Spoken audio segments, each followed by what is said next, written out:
गंगा जी के ऊंची अरड़िया तिवैया एक रोवेली हो।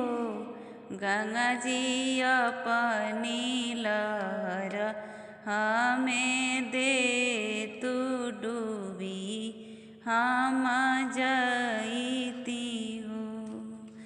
गंगा जी अपनी लहर हमें दे तू डूबी हम जईती हो।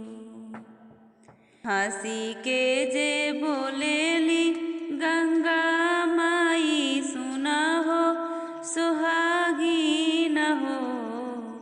तिवही कवन संकट तोहरो परेले डूबी तुहूँ जईबू। तिवही कवन संकट तोहरो परेले डूबी तुहूँ जईबू। किया तोरे सास ससुर दुख किया नैहर दूरबस हो। तिवही किया तोहरे कंत विदेश कवन दुख डूबहु हो। तिवही किया तोहरे कंत विदेश कवन दुख डूबहु हो।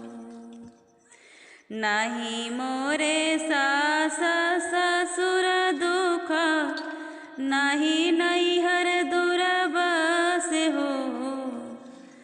गंगा मैया नहीं मोरे कंत विदेश कोखिया दुख डूबिले हो। गंगा मैया नहीं मोरे कंत विदेश कोखिया दुख डूबिले हो।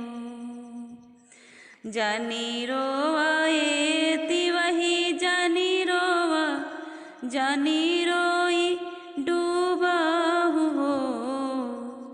तिवही अपन बलक हम मारबी तोहरो जियाई भी हो। तिवही अपन बलक हम मारबी तोहरो जियाई बहो। नुनवा उधर तेल पाई चहो। गंगा मैया कोखिया के कवन उधारत से हो न भरोसी ले हो। गंगा मैया कोखिया के कवन उधारत से हो न भरोसी ले हो। सात बलक देई दिहलु से हो कंस ले लिहले हो। गंगा मैया अठवे गर्भ अवतारत से हो न भरोसी ले हो। गंगा मैया अठवे गर्भ अवतारत से हो न भरोसी ले हो। घूमी जाहूँ